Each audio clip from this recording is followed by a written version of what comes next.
बिस्मिल्लाहिर्रहमानिर्रहीम। अस्सलामुअलैकुम। कैसे हैं आप सब? उम्मीद है कि खैरियत से होंगे। अल्लाह ताला आपके और हमारे नेक अमाल को कबूल फरमाए।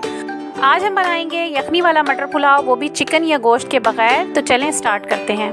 इंग्रेडिएंट्स में हमें यहाँ सबसे पहले चाहिए राइस, जो कि मैंने लिए हैं तकरीबन आधा किलो के करीब। इसके अलावा हमें चाहिए यहाँ पे प्याज, जो कि हैं 2 मीडियम साइज़ की।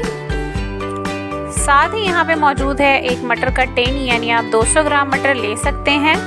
मैं यहाँ पे टिन यूज़ कर रही हूँ, लेकिन आप इसके अलावा भी मटर यूज़ कर सकते हैं, जो कि आम आपको दुकान पे मिल जाते हैं। साथ ही हमें चाहिए आधा कप दही।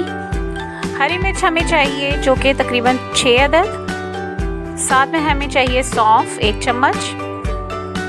इसके साथ ही यहाँ पे मौजूद है ज़ीरा, जो कि 1 चम्मच है। इसके अलावा यहाँ मौजूद है साबित धनिया, जो कि जाएगा 1.5 चम्मच। गरम मसाला हमने लेना है 1 चाय का चम्मच। सॉल्ट यानी कि नमक हमें चाहिए 1 चम्मच। अदरक लहसुन का पेस्ट हमें चाहिए 2 चम्मच। साबित गरम मसाला हमने इसके अंदर डालना है तकरीबन 6 से 8 अदद काली मिर्चें साबित। इसके अलावा यहाँ पे हैं 2 अदद बे लीव्स यानी तेज़ पत्ता, 4 से 6 अदद लौंगे और 2 से 3 अदद स्टिक्स हैं दालचीनी की। चिकन क्यूब इसमें जाएगा 1 अदद, और अगर आपके पास ये नहीं है तो आप इसे स्किप कर सकते हैं।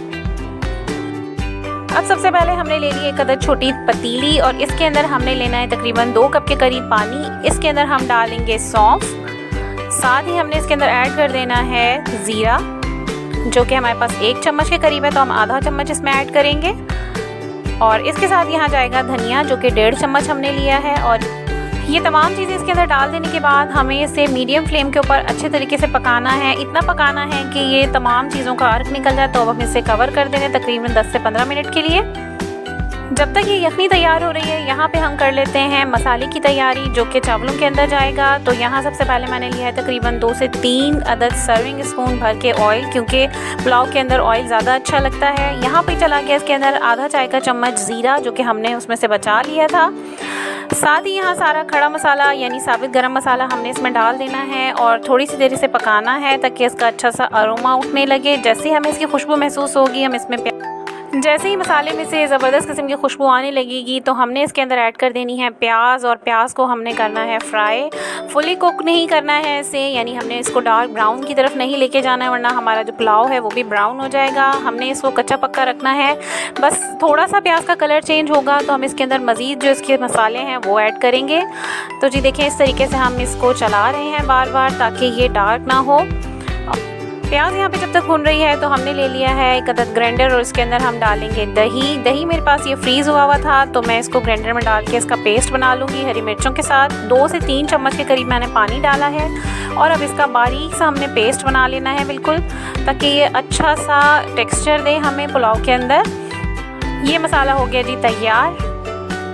अब यहाँ पे प्याज को जो हमने भुनने के लिए रखी हुई है वो रेडी है। इसके अंदर हम डालेंगे तमाम स्पाइसेस, जो कि हमने ऐड करना है सबसे पहले अदरक लहसुन का पेस्ट, जो कि 2 चम्मच है। ये डाल देने के बाद हमने इसके अंदर डालनी है हरी मिर्चें छोटी वाली 4 अदद, और इसके साथ इसमें जाएगा गरम मसाला, जो कि गरम मसाला आधा चाय का चम्मच है। ये तीनों चीज़ें डाल देने के बाद अब हम इसको अच्छे तरीके से भूनेंगे, ताकि अदरक लहसुन का जो फ्लेवर होता है वो अच्छे से टेस्ट में चेंज हो जाए, और गरम मसाले की खुशबू भी बहुत ज़बरदस्त किस्म की उठने लगे। तो जी मसाला ज़बरदस्त किस्म का भून रहा है, और खुशबू बहुत ही लजीज इसमें से उठ रही है। और अब यहाँ पे हम इसके अंदर ऐड करेंगे मटर। अगर आपने मटर किसी सब्ज़ी मार्केट से लिए हैं, तो आप इसके अंदर नमक और दही जब तक नहीं डालेंगे कि जब तक मटर ना गल जाए। क्योंकि मैंने टिन यूज़ किया है, तो ये मटर ऑलरेडी हाफ़ डन होते हैं। तो मैं यहाँ पे इसको हल्का सा भूनने के बाद ही फ़ौरन दही इसके अंदर ऐड कर दूँगी, और अब मैं दही के साथ मटर वाले मसाले को अच्छे तरीके से भूनूँगी, ताकि इसका कलर भी चेंज हो और जो ऑयल हमने डाला है वो भी सेपरेट हो जाए। यहाँ मैं ऐड कर रही हूँ तकरीबन 1 चम्मच के करीब धनिया पाउडर, और इसके साथ यहाँ पे ऐड कर दे रहे हैं हम 1 चम्मच भर के नमक। ये दोनों चीज़ें हमने इसके अंदर ऐड कर दी हैं। और देखें, ऑयल थोड़ा सा अलग होना शुरू हुआ है, लेकिन ये कम्प्लीटली अच्छे तरीके से कुक नहीं हुआ है मसाला, ये भुना नहीं है सही से। तो हम इसे कवर करेंगे 10 मिनट के लिए। जब तक मसाला भुन रहा है, हम यहाँ देख लेते हैं यखनी को, और ये स्पाइसेस के साथ बनी हुई यखनी हमारी हो चुकी है तैयार। इसका फ्लेवर बहुत ही ज़बरदस्त आ रहा है। और यहाँ पे जी मसाला भी भुन चुका है और ऑयल हो चुका है अलग और मसाले का कलर भी हो चुका है चेंज। तो अब इसके अंदर हम ऐड करेंगे चावल। चावल डाल देने के बाद हमने यखनी का पानी ही यूज़ करना है जो हमने धनिया, ज़ीरा और सौंफ के साथ बनाया है। इसका टेस्ट ऑलमोस्ट बिल्कुल वैसे ही आएगा जैसे हम गोश्त के साथ यखनी तैयार करते हैं। तो जी यहाँ पे यखनी इसमें ऐड कर दे रहे हैं हम। यखनी का पानी हमने इतना डालना है कि तकरीबन 1 इंच के करीब यखनी वाला पानी चावलों के ऊपर खड़ा रहे। तो यहाँ मुझे थोड़ा सा कम लग रहा है ये पानी, तो मैंने मज़ीद इसके अंदर ऐड किया है और अब हम इसे पका रहे हैं। जैसे ही इसमें अच्छे तरीके से उबाल आएगा हम इसे कवर कर देंगे ताकि चावल अच्छे तरीके से पक जाएं।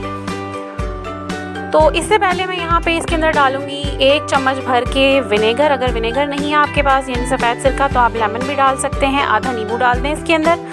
अब इसके बाद थोड़ा सा हमने चावलों को मज़ीद मिक्स किया है और अब मैं इसको तकरीबन 10 मिनट के लिए कवर करके पकाऊंगी। आप इससे पहले भी इसे चेक कर सकते हैं।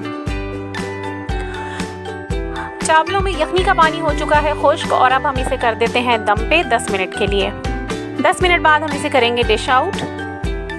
सो व्यूवर्स, यहाँ पे हमारा यखनी वाला मटर पुलाव हो चुका है रेडी। मैंने इसे गार्निश किया है ब्राउन प्याज और थोड़े से धनिए के पत्तों के साथ में है मौजूद थोड़ी सी सैलेड। घर पे बनाएं, मेहमानों के लिए भी आप इसे बना सकते हैं, बच्चों के लिए बनाएं, सबको बहुत पसंद आएंगे। फीडबैक देना बिल्कुल भी मत भूलिएगा। चैनल को लाइक, शेयर एंड सब्सक्राइब लाजमी कीजिएगा। अपना रखिएगा बहुत ख्याल। अब तक के लिए इतना ही। अल्लाह हाफिज़।